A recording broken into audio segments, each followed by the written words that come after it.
मंत्र पाठ।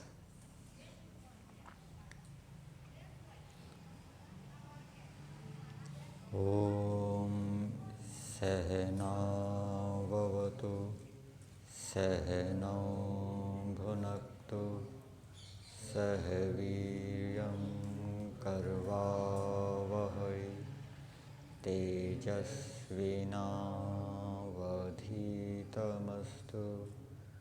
मा विद्विषावहै। ओम शांति शांति शांति।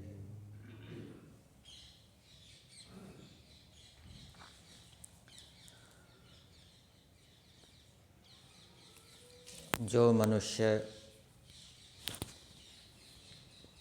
उन्नति करना चाहता है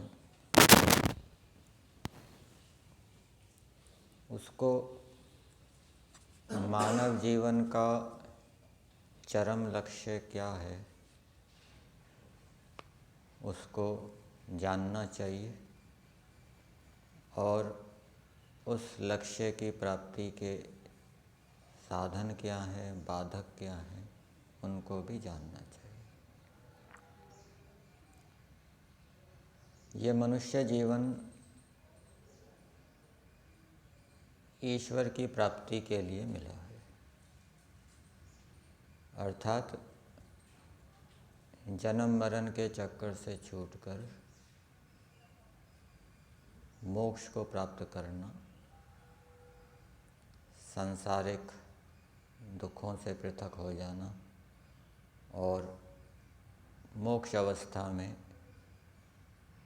ईश्वर के आनंद में रहना।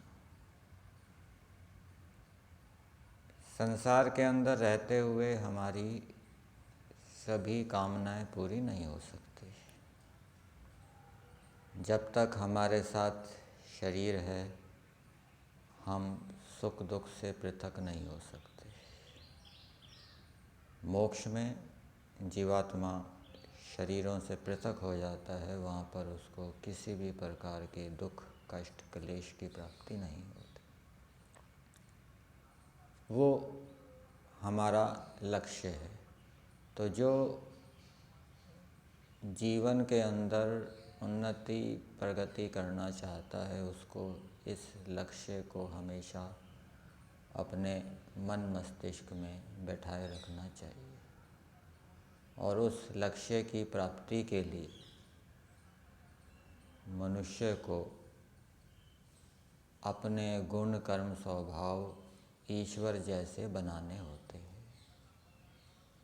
जैसा ईश्वर है वैसा उसको बनना होता है। ईश्वर पुरुषार्थी है, मनुष्य को भी पुरुषार्थी बनना होगा। ईश्वर न्यायकारी है, मनुष्य को भी न्यायकारी बनना होगा।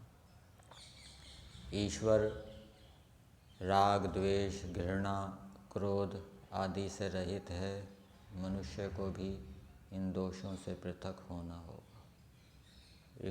ईश्वर धार्मिक है, सदा धर्म का आचरण करते हैं, मनुष्य को भी धार्मिक बनना पड़ेगा। ईश्वर परोपकारी है, दूसरों के दुखों को दूर करता है। भौतिक पदार्थों के माध्यम से, विद्याओं के माध्यम से मनुष्य को भी वैसा परोपकारी स्वभाव बनाना पड़ेगा। दूसरों के दुखों को दुर्गुणों को दूर करने का स्वभाव उसके अंदर होना चाहिए। दूसरी बात, जो मनुष्य उन्नति करना चाहता है, प्रगति करना चाहता है, उसको योगाभ्यास का आश्रय लेना चाहिए। योग अंग अनुष्ठानात् अशुद्धि क्षय ज्ञान दीप्ति आविवेक ख्याति। कोई भी मनुष्य है, किसी भी आश्रम में है, उसको वहाँ पर पूरी शक्ति से योग के अंगों का अनुष्ठान करना चाहिए। चाहे वो ब्रह्मचर्य आश्रम में है, चाहे गृहस्थ आश्रम में है, चाहे वानप्रस्थ आश्रम में है, चाहे संन्यास आश्रम में। और योग के 8 अंगों के अंतर्गत प्रथम 2 अंग हैं यम और नियम। यम नियम आदि योग के अंगों का उसको श्रद्धापूर्वक अनुष्ठान करना चाहिए, जो मनुष्य उन्नति करना चाहता है। श्रद्धापूर्वक अनुष्ठान नहीं करेंगे तो उन्नति में बाधा हो जाएगी। तो योग के अंगों का हम श्रद्धापूर्वक अनुष्ठान कैसे करें? जैसे हम यमों को लें, यम के अंतर्गत अहिंसा, सत्य, अस्तेय, ब्रह्मचर्य, अपरिग्रह आदि है।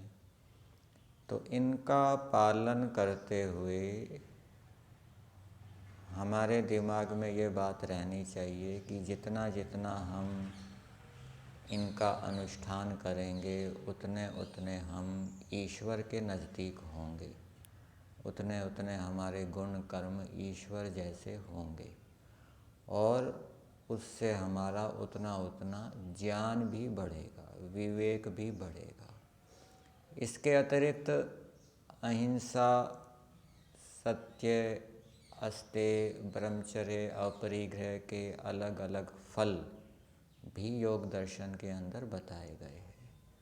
तो उन फलों को याद करने से, दोहराने से, विचार करने से भी इन यमों के ऊपर श्रद्धा उत्पन्न होती है। इसी प्रकार से नियम हैं, आसन हैं, प्राणायाम हैं, इनके फल भी बताए गए हैं। जब हम इनके फलों को याद रखते हैं, उनको विचार करते रहते हैं, तो हम योग के अंगों का श्रद्धापूर्वक अनुष्ठान करने के योग्य होते हैं।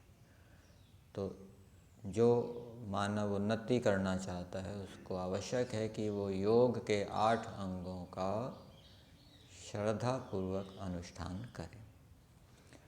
और यम नियमों के विषय में एक बात ध्यान रखनी चाहिए। एक श्लोक आता है मनुस्मृति का, यमान सेवेत सततम न नियमान केवलान बुधः यमान पतति अकुर्वाणो केवलान नियमान भजन।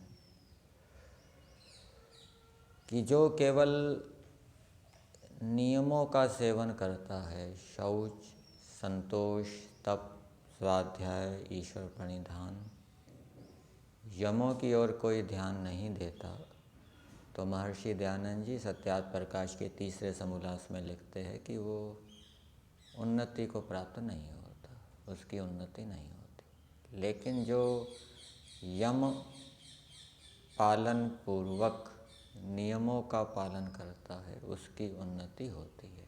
इसलिए योगाभ्यासी व्यक्ति को, अपनी उन्नति के इच्छुक व्यक्ति को ये ध्यान रखना चाहिए कि यम मुख्य है और नियम क्या है? गौण है। नियम यमों के लिए है, यम नियम के लिए नहीं है। जो जिसके लिए होता है वो गौण होता है। तो शौच, ये नियम, ये यमों के पालन में सहायक हैं। इनका अनुष्ठान करने से हम अच्छी प्रकार से यमों का पालन कर सकते हैं, इसलिए ये गौण है। मुख्य क्या है? यम। इसलिए व्याकरण के अंदर भी नियम आता है कि जो गौण और मुख्य है उसमें मुख्य का कार्य करना चाहिए, गौण को गौण के रूप में देखना चाहिए।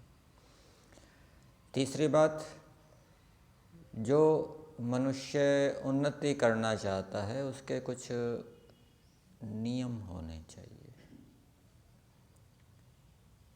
व्यक्तिगत नियम होने चाहिए। और वो जो व्यक्तिगत नियम है वो शास्त्रों से परीक्षित होने चाहिए। शास्त्रों के आधार पर उसको अपनी उन्नति के व्यक्तिगत नियमों को निर्धारित करना चाहिए। जैसे प्रातःकाल जल्दी उठना, भ्रमण करना, व्यायाम करना, स्नान करना, ईश्वर का ध्यान करना, गायत्री का जप आदि करना, ये व्यक्तिगत नियम है। स्वाध्याय आदि करना, और साथ साथ उसको सामाजिक अनुशासन में भी रहना चाहिए।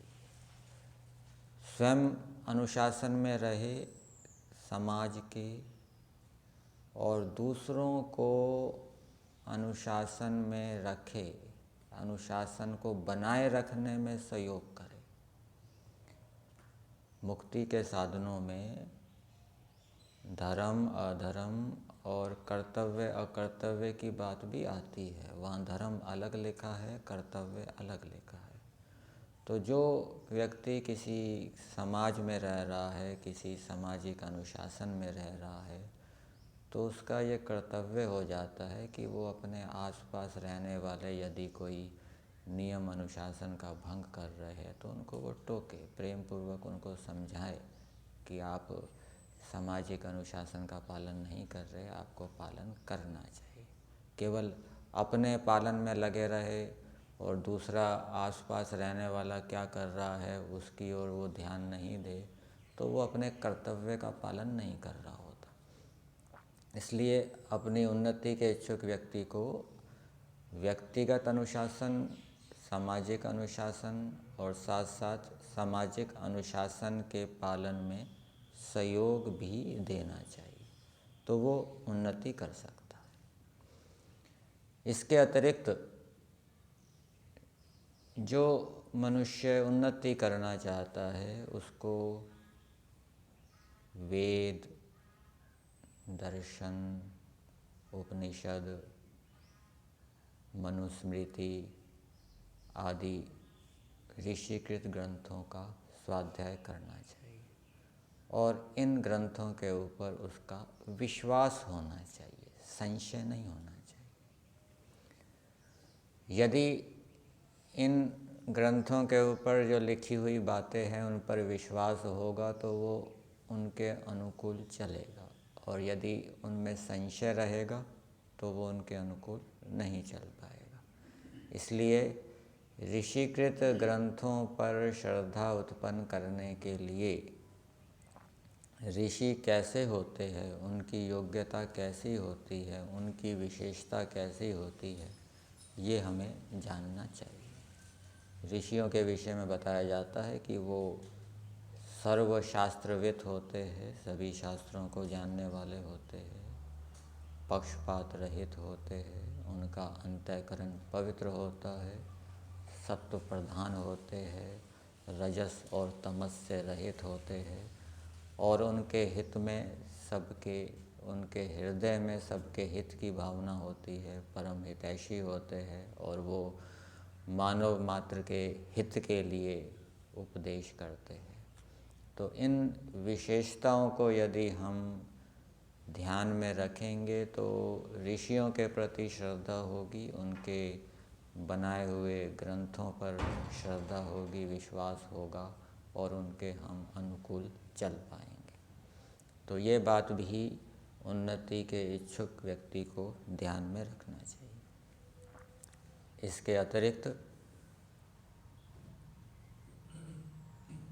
शास्त्रों को पढ़ने के बाद, विद्वानों का संग करने के बाद बहुत सी अच्छी बातें सुनने में, पढ़ने में आती है और फिर व्यवहार में उसको बहुत सावधान रहना चाहिए कि कोई भी किसी भी प्रकार की त्रुटि ना हो जाए, गलती ना हो जाए। जो उन्नति करना चाहता है अपनी ओर से उसको पूरा जोर लगाना चाहिए कि जो जो उसने अच्छी बातें सुनी है, पढ़ी है, वो पूरा का पूरा उसको व्यवहार में लाने का प्रयास करे, कोई त्रुटि ना हो जाए, बहुत सावधान होकर चलना चाहिए। और यदि कोई त्रुटि हो जाती है तो दंड लेना चाहिए, प्रायश्चित करना चाहिए, आगे से वो दोष ना हो उसके लिए संकल्प लेना चाहिए। यदि इस प्रकार से किया जाएगा तो उन्नति होगी। और यदि सुनी पड़ी हुई बातों के विपरीत आचरण किया जा रहा है, खेद प्रकट नहीं किया जा रहा, ग्लानि प्रकट नहीं की जा रही, दंड नहीं लिया जा रहा, प्रायश्चित नहीं किया जा रहा, त्रुटियां हो रही है, तो वो उन्नति का मार्ग नहीं है, प्रगति का मार्ग नहीं। इसलिए इस बात की ओर भी जो उन्नति का इच्छुक व्यक्ति है उसको ध्यान रखना चाहिए। तप एक महत्वपूर्ण साधन है उन्नति के लिए। ईश्वर के लिए भी वेद के मंत्र में अंदर तपोजा शब्द आपको मिलेगा कि जो परमेश्वर तप से प्रकट होता है। और योग दर्शन के अंदर भी तप का महत्व बताया गया है कि बहुत लंबे समय से जो हमारे चित्त के अंदर क्लेशों के, सकाम कर्मों की जो वासनाएं हैं, संस्कार हैं, वो बिना तप के छिन्न भिन्न नहीं होते। तो जो उन्नति करना चाहता है उसको स्वयं कष्ट उठाकर अच्छे कार्यों को करना चाहिए। स्वयं कष्ट उठाकर दूसरों के दुखों को दूर करने का प्रयास करना चाहिए। स्वयं कष्ट उठाकर दूसरों को सुख देने का प्रयास करना चाहिए। तो जो अपना स्वभाव इस प्रकार का बनाता है, तपस्वी स्वभाव बनाता है, अपनी सुख सुविधाओं को छोड़कर दूसरों को सुख देने का प्रयास करता है, दूसरों के दुख दूर करने का प्रयास करता है, तो उसके ऊपर ईश्वर की कृपा होती है। इसके विपरीत जो अपने स्वार्थ को देखता रहता है, अपनी सुख सुविधाओं को देखता रहता है, दूसरे के दुख को देखकर, कष्ट को देखकर उसके मन में उसके दुख या कष्ट को दूर करने की भावना उत्पन्न नहीं होती, ऐसा व्यक्ति, ऐसे स्वभाव वाला व्यक्ति उन्नति प्रगति नहीं कर सकता। तो इस स्वभाव को भी बनाना चाहिए जो मानव जीवन प्राप्त करके इस जीवन को उन्नत बनाना चाहता है, अपने जीवन में उन्नति प्रगति करना चाहता है। हम अनेक भौतिक वस्तुओं का प्रयोग जीवन यापन के लिए करते हैं। तो वहाँ पर भौतिक वस्तुओं का प्रयोग करते समय ये बात ध्यान में रहनी चाहिए कि हम सुख प्राप्ति के लिए उन भौतिक वस्तुओं का उपयोग ना करें। केवल आवश्यकता की पूर्ति के लिए भौतिक वस्तुओं का उपयोग करना चाहिए। चाहे भोजन है, भवन है, वस्त्र हैं और भी अन्य आवश्यक साधन हैं। यदि हम सुख प्राप्ति के लिए उनका उपयोग करेंगे तो उससे हमारे गलत संस्कार पड़ेंगे, राग उत्पन्न होगा तो द्वेष भी उत्पन्न होगा। फिर राग द्वेष से युक्त होकर व्यक्ति कर्मों को करेगा, रागज कर्म बनेंगे, द्वेषज कर्म बनेंगे और ये कर्म फिर बंधन का कारण बनेंगे। इसलिए बिना सुख लिए हुए मनुष्य को अपने साधनों का उपयोग करना चाहिए।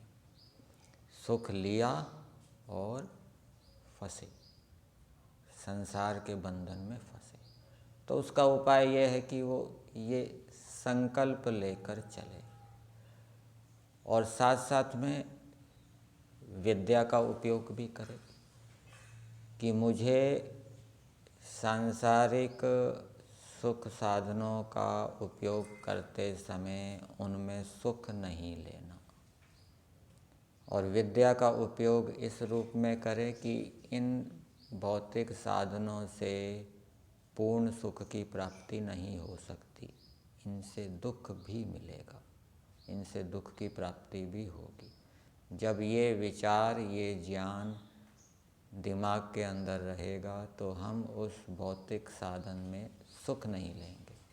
और जब ये विचार, ये अविद्या काम करती रहेगी कि ये तो भौतिक साधन हैं, ये तो हमें पूर्ण रूप से तृप्त कर देंगे, फिर किसी प्रकार की कोई आवश्यकता नहीं रहेगी, इनसे दुख का लेश मात्र भी नहीं होगा। जब ये अविद्या, उल्टा ज्ञान काम करेगा तो हम उन भौतिक साधनों से सुख लेंगे। इसलिए ये विचार, ये बात हमेशा दोहराते रहना चाहिए कि संसार के जितने भी साधन हैं वो हमें पूर्ण रूप से सुख नहीं दे सकते, उनसे हमें दुख भी मिलेगा। इस विचार के परिपक्व होने से हम फिर उन साधनों का केवल आवश्यकता के लिए ही उपयोग करेंगे, सुख नहीं लेंगे। और जब तक ये विचार दृढ़ नहीं होता तब तक संकल्प लेते रहना चाहिए कि हमें इन भौतिक साधनों में सुख नहीं लेना। और अंतिम बात, जो मानव जीवन को उन्नत करना चाहता है, भोजन के विषय में, भोजन का संबंध बहुत महत्वपूर्ण बताया गया है। ऋषियों ने लिखा है कि हमारा जो भोजन कैसा होना चाहिए, हितभुक, मितभुक और ऋतभुक। जिस भोजन को हम कर रहे हैं वो मेहनत ईमानदारी से कमाया गया होना चाहिए। यदि वो बेईमानी का भोजन होगा, अधिक मात्रा में खाया जाएगा, अहितकारी भोजन होगा, तो उससे हमारा शारीरिक स्वास्थ्य भी खराब होगा और विद्या भी न्यून होगी, ज्ञान भी न्यून होगा। और ज्ञान के न्यून होने से हमारी बुद्धि ठीक प्रकार से काम नहीं करेगी, गलत निर्णय लेगी। इसलिए जो उन्नति करना चाहता है वो अपने भोजन की ओर विशेष ध्यान दे, भोजन में वो संयम रखे। तो ये कुछ बातें आपके सामने रखी कि जो मनुष्य उन्नति करना चाहता है, संक्षेप रूप में, सार रूप में आपके सामने बताते हैं कि वो मानव जीवन के चरम लक्ष्य को ध्यान में रखे कि मनुष्य जीवन का चरम लक्ष्य है जन्म मरण के चक्कर से छूटकर मोक्ष को प्राप्त करना। और उसका साधन है कि वो अपने जीवन को ईश्वर जैसा बनाए। जैसे ईश्वर के गुण कर्म स्वभाव है वैसे गुण कर्म स्वभाव वो स्वयं धारण करे। योग के अंगों का श्रद्धापूर्वक पालन करे। श्रद्धापूर्वक पालन करने के लिए उनके लाभों के ऊपर विचार करता रहे। स्वयं अनुशासन में रहे और दूसरों को अनुशासन में चलाए, अनुशासन को बनाए रखने में सहयोग दे। ये उसके कर्तव्य के अंतर्गत आ जाता है। वेद, दर्शन, उपनिषद, मनुस्मृति और भी इतिहास संबंधी ऋषिकृत ग्रंथों का वो स्वाध्याय करे और इन ग्रंथों के ऊपर उसका विश्वास होना चाहिए, संशय नहीं होना चाहिए। और उन्नति के इच्छुक व्यक्ति का ये स्वभाव होना चाहिए कि वो स्वयं कष्ट उठाकर दूसरों को सुख दे, दूसरों के दुख को दूर करने का प्रयास करे। भौतिक वस्तुओं का उपयोग वो सुख प्राप्ति के लिए ना करे, केवल आवश्यकता की पूर्ति के लिए करे। और भोजन आदि के ऊपर वो विशेष संयम रखे। धर्मशास्त्र और आयुर्वेद शास्त्र दोनों के नियमों के अनुकूल भोजन करें, हितभुक, मितभुक, ऋतभुक। तो इन बातों का पालन किया जाएगा तो मनुष्य उन्नति करेगा। इसके अतिरिक्त और भी बहुत सी बातें हैं, ये कुछ बातें आपके सामने रखी, यहीं तक रखते हैं। पुष्पेंद्र जी सो तो नहीं गए?